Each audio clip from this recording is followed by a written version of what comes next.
Tu comprends déjà le portugais brésilien sans le savoir et je vais te le prouver aujourd'hui.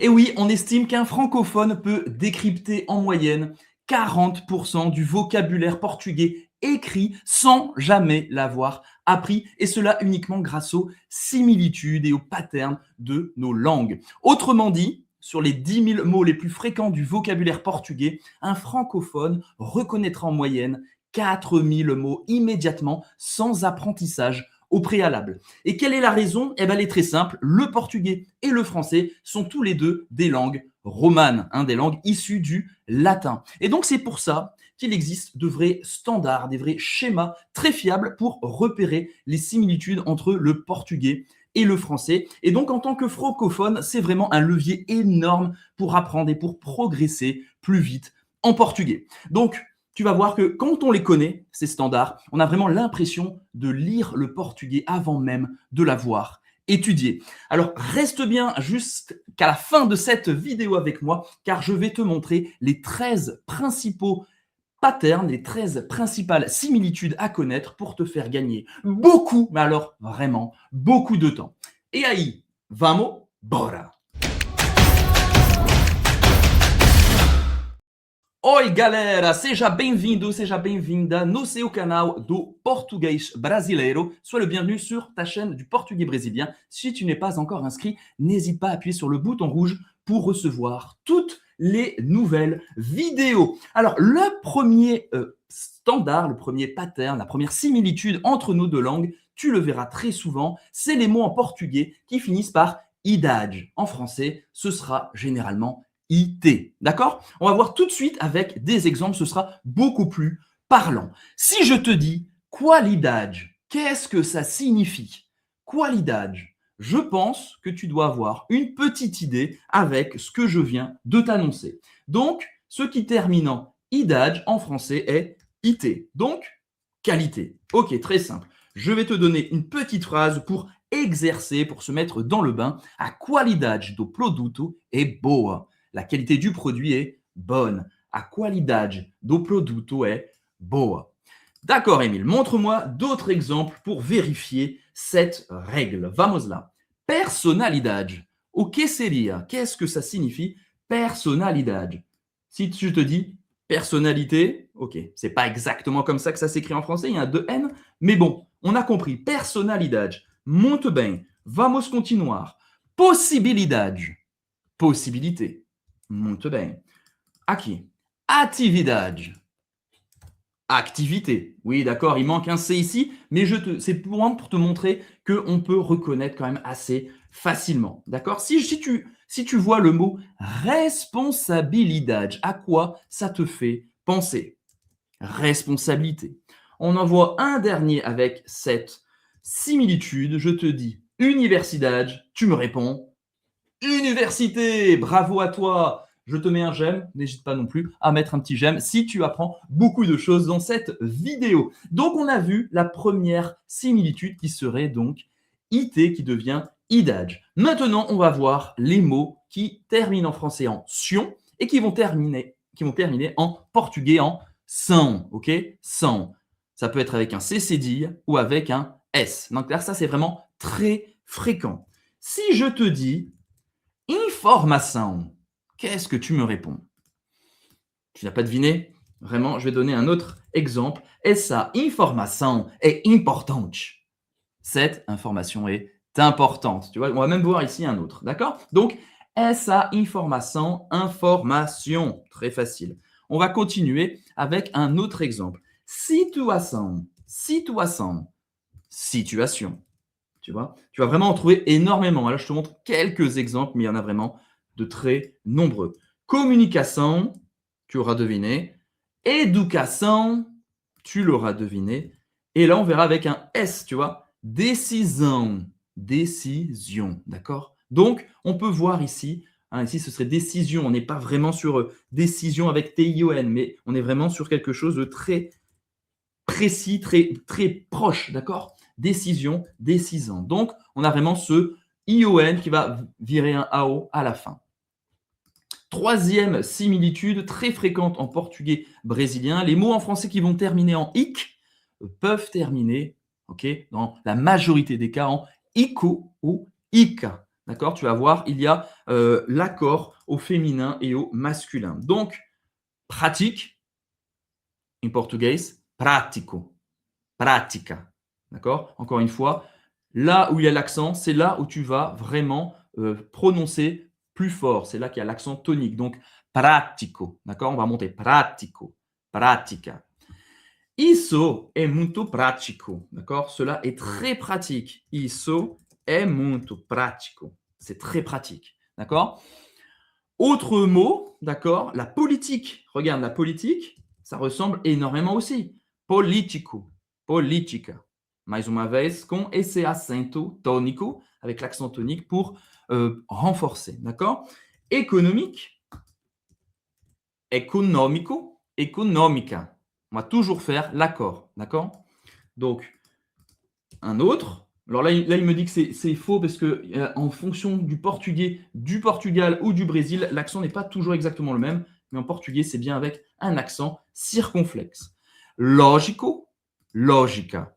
D'accord? Tu l'auras deviné, c'est logique. C'est logique, justement. Hein? È logico. Automatico, automatica. Donc, automatique. Super, on en a déjà vu 3. Je vais te présenter maintenant le 4e qui est vraiment très utile, notamment pour les métiers ou pour parler des rôles. D'accord? Donc, si je te dis par exemple un mot qui va terminer donc en heure ou euse en français, en portugais ce sera or ou hora. Donc, professor, professora, professor, professora. Tu as bien compris, professeur, professeur, d'accord? Au féminin. Donc, si je te dis elle est professeur, donc il est professeur. Elle est professeur. Donc là, on parle bien de la profession et donc tu peux le voir, ça marche super bien. Un autre mot en français qui terminerait en heure, d'accord? Si je te dis diretor, ah bah facile, Émile, directeur. Presta atenção, fais attention, il n'y a pas de C ici, d'accord? Diretor. On va souvent avoir ce C qui va disparaître. Regarde, je vais donner un autre exemple. Ator. Avec la règle que je viens de te donner, d'accord? Avec le standard que je viens de te donner, ator, tu dirais, ah, c'est acteur, ok? Mais tu l'as bien compris, c'est acteur. Il y a souvent des C qui vont disparaître en portugais si on se rattache au français. Autor, autor, autor. Donc là, c'est un auteur, d'accord? Auteur, et pour une femme, ce serait autora, d'accord? Diretor, diretora. Alors là, par contre, ator, on dira atrice, d'accord? Une actrice, d'accord? C'est pas pareil. Ok? Muito bem, continuando com nossa quinta similiança. Donc, des similitudes, d'accord? Similiança, similiança. Des similitudes, d'accord? Similiança. Ce qui m'a une petite... Non, il me corrige toujours. Il n'y a pas de souci. Donc, les similitudes. On va voir maintenant avec notre 5e similitude qui est les mots qui terminent en français en ment, M-E-N-T, vont terminer en portugais en mento, d'accord? M-E-N-T-O. Donc, c'est pas parfait. Encore une fois, hein, je ne te dis pas que c'est une règle universelle, que ça va marcher à chaque fois, mais c'est vraiment, c'est vraiment assez fiable, d'accord? C'est vraiment un très bon indicateur. Donc, si je te dis pagamento, celui-là, il est un petit peu plus complexe, d'accord? Et c'est ento.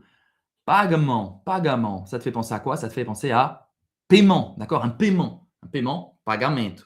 O pagamento foi feito. Le paiement a bien été fait, a été effectué. O pagamento foi feito. Le paiement a été effectué. Funcionamento, funcionamento. À quoi ça te fait penser? Bien, si j'enlève le tout. Fonctionnement, d'accord? C'est bien, en effet, fonctionnement, d'accord? Fonctionnement. Funcionamento. Un autre, allez. Desenvolvimento. Desenvolvimento. Donc là, ça te fait penser à quoi? À développement, d'accord? C'est pas, encore une fois, toujours parfait, hein, je le dis, je répète. C'est vraiment pour te faire avancer, progresser rapidement, notamment à l'écrit, la compréhension écrite. Continuons agora com nosso sexto pattern, nosso sexto padrão, d'accord? Un pattern, un standard. En portugais, on va dire un padrão. C'est quand Ce sont des choses qui peuvent voilà, c'est des structures qui se répètent. Donc, padrão, padrão, c'est un mot très utilisé, d'accord? Un padrão, quand tu vas voir quelque chose qui se répète, un standard, un padrão, d'accord? Padrão. On a vu semelhança, padrão. Les mots qui terminent en français en able, en ible, vont se terminer en portugais en avo, ivo, d'accord? Able, avo, ible, ivo. Si je te dis possível, possível, tu me dis possible et tu auras raison. Isso é possível. Cela est possible. C'est possible. D'accord? On peut dire simplement é possível, c'est possible ou isso é possível. D'accord? Donc, encore une fois, ça marche très bien. On va voir maintenant impossível. Tu l'auras deviné, c'est donc son contraire. Impossible. Responsável. Responsável. Donc là, si on enlève le avo et qu'on met able, ça fait responsable. Et ça marche parfaitement là pour le coup. D'accord?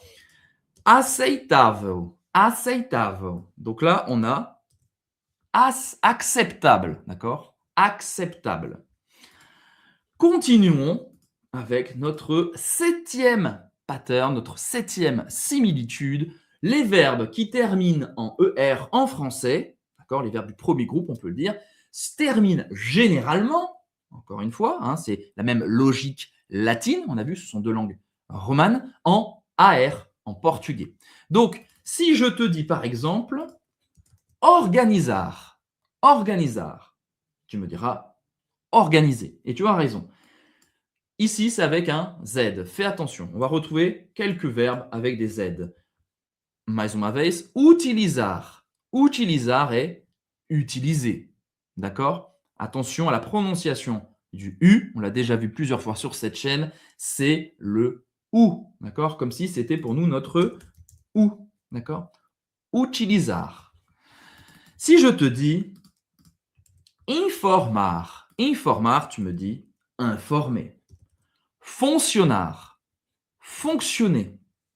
D'accord? C'est pas parfait, mais on le reconnaît bien. Analisar. Analyser. Là, pour le coup, tu vois, il y a un S. Observar. Tu me diras observer. J'en mets un dernier pour le kiff. Participar.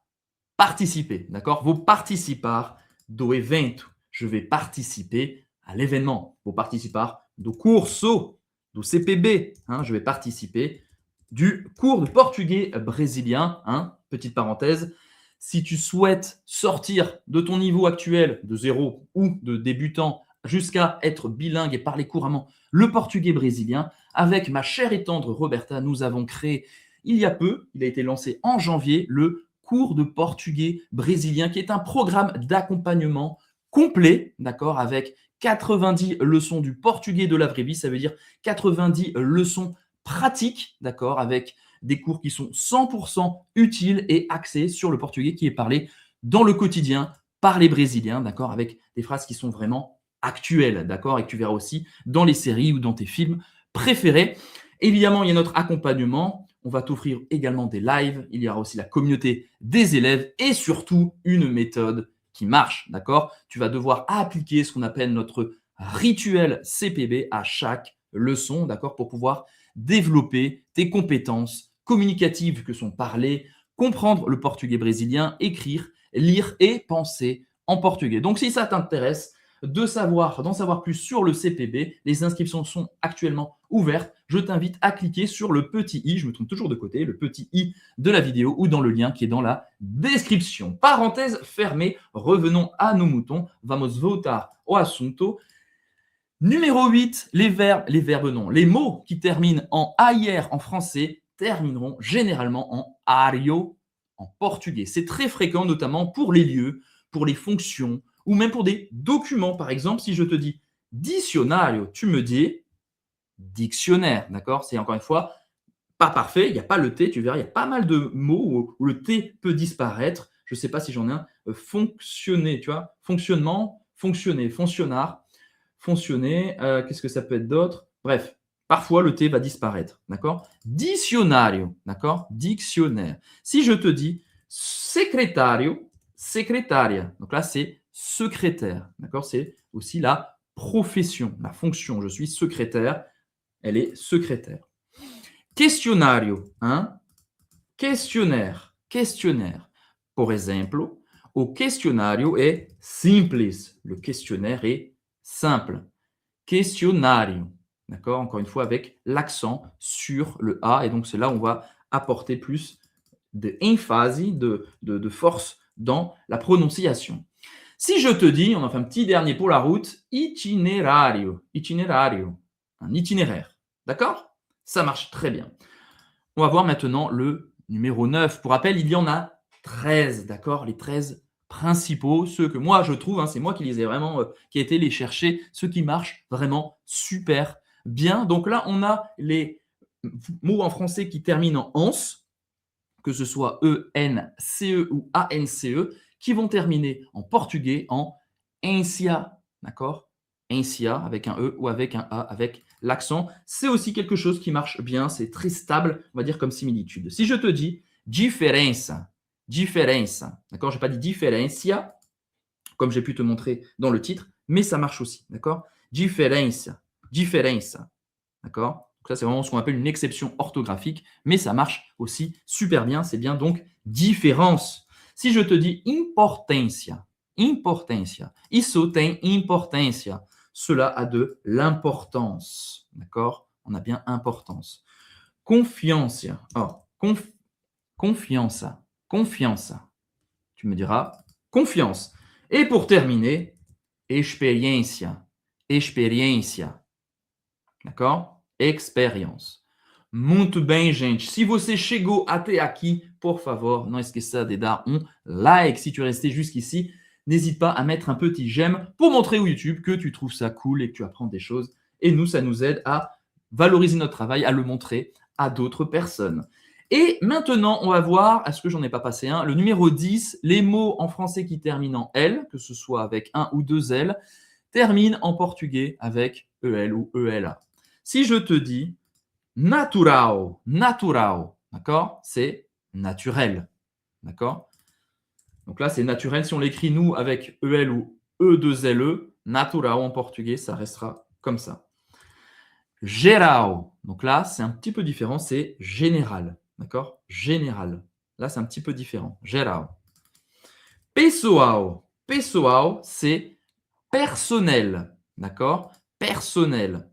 É uma escolha pessoal. C'est un choix personnel. D'accord? Pessoal. Donc, tu vas voir, ça marche, pas toujours exact, mais ça peut t'aider à l'écrit pas mal. D'accord? On va continuer. Donc là, ce sont j'en ai oublié un, j'ai oublié le numéro 11, on va y revenir tout de suite. Les mots en français qui terminent avec AL, d'accord? Un petit spoiler, mais c'est pas très grave. Les mots en français qui terminent avec AL vont également terminer en AL en portugais. Si je te dis normal, eh ben, tu vas me dire c'est identique, d'accord? C'est souvent identique. Social, ah ben, social, d'accord? Et un problema social, c'est un problème social. Tu vois, c'est très, très facile là pour le coup. Petite nuance, regarde, si je te dis international, bon, bah, Émile, c'est facile, c'est international, c'est international, mais nous en français, c'est avec un T. D'accord? Tu as vu peut-être 2-3 fois cet exemple où le T devient un C, mais on le comprend très bien. International, international. Maintenant, oui, les préfixes identiques, ça c'est vraiment quelque chose d'ultra puissant, ça marche très bien. Les préfixes sont vraiment quasiment les mêmes. D'accord? Quand je dis un préfixe, par exemple, si je te dis refaire, tu vois, il y a le re, tu vois. Donc là, si je dis refazer, fazer, tu as appris que ça veut dire faire. Donc, refazer, c'est refaire. D'accord? Donc là, pour le coup, il faut apprendre fazer, le verbe faire en français, et tu rajoutes le préfixe re. D'accord? Donc ce re, tu vas le retrouver comme en français. C'est très simple et c'est vraiment très pratique. On va voir aussi tout ce qui est, comment dire, les préfixes qui sont en IN ou en IM. On l'a vu tout à l'heure avec impossible, possible, impossible. Avec le IN, ça marche également. En français, incapable, incapaz, incapaz. Donc là, on va avoir le IN. Tu vois? On va voir aussi des préfixes, par exemple, en DES. Par exemple, désorganisé. En portugais, ça va être desorganizar. On l'a vu tout à l'heure. D'accord? Desorganizar. On l'a vu également avec internacional, les préfixes en inter, parce que national, ça marche également, hein. National en français, nacional en portugais. Et on va rajouter devant le préfixe inter.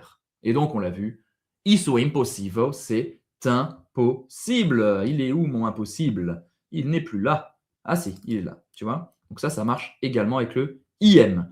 Super. On arrive maintenant à notre dernier pattern, notre dernière similitude. Les noms en français qui terminent en UR vont terminer généralement, d'accord, c'est quelque chose encore une fois de très fiable, en URA en portugais.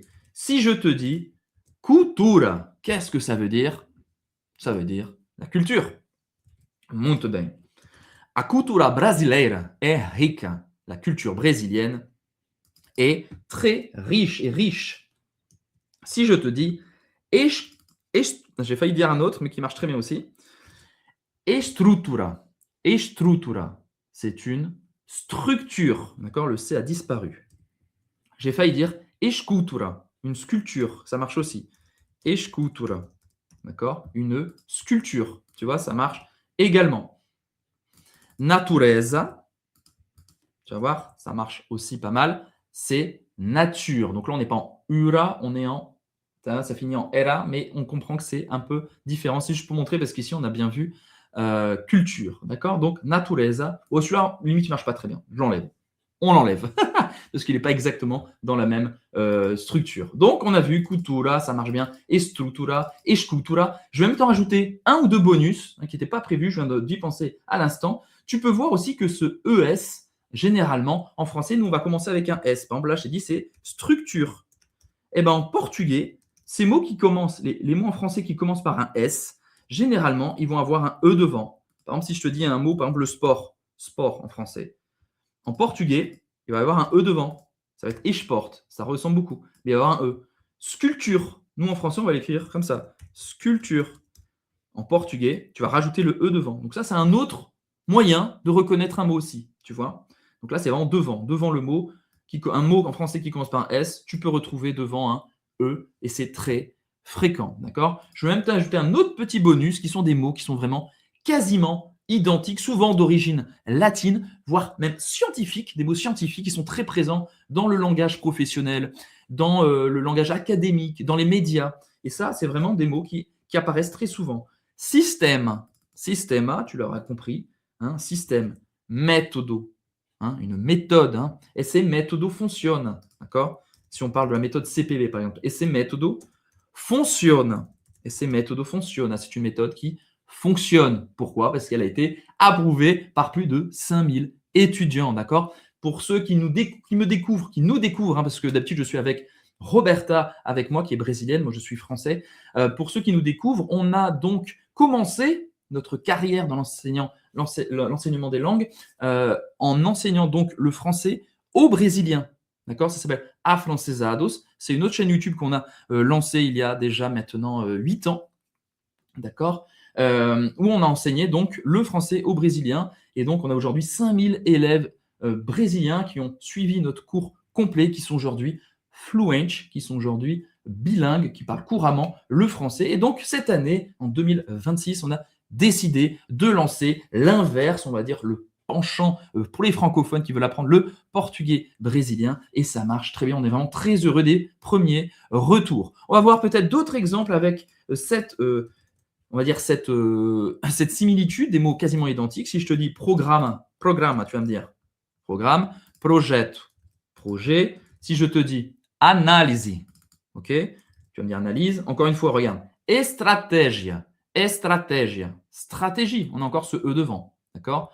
Estrutura, on l'a vu aussi, contexte, d'accord?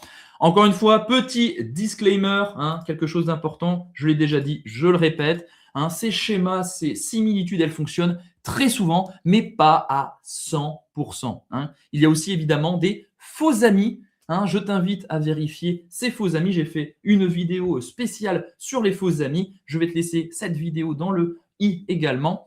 Donc là, on a vraiment aussi des faux amis et qui vont parfois troubler un petit peu ces similitudes. Qu'est-ce que je veux te dire? Encore une fois, ce n'est pas une liste qui est finie. D'accord? Ce n'est pas une liste qui est finie. Là, je ne t'ai pas donné toutes les similitudes qui existent, mais je te promets qu'en maîtrisant ces 13 similitudes ici, tu vas vraiment pouvoir deviner des milliers de mots. D'accord? Donc, tu ne vas pas apprendre le portugais vraiment de zéro. Tu vas commencer à reconnaître une langue cousine, si je peux l'appeler ainsi.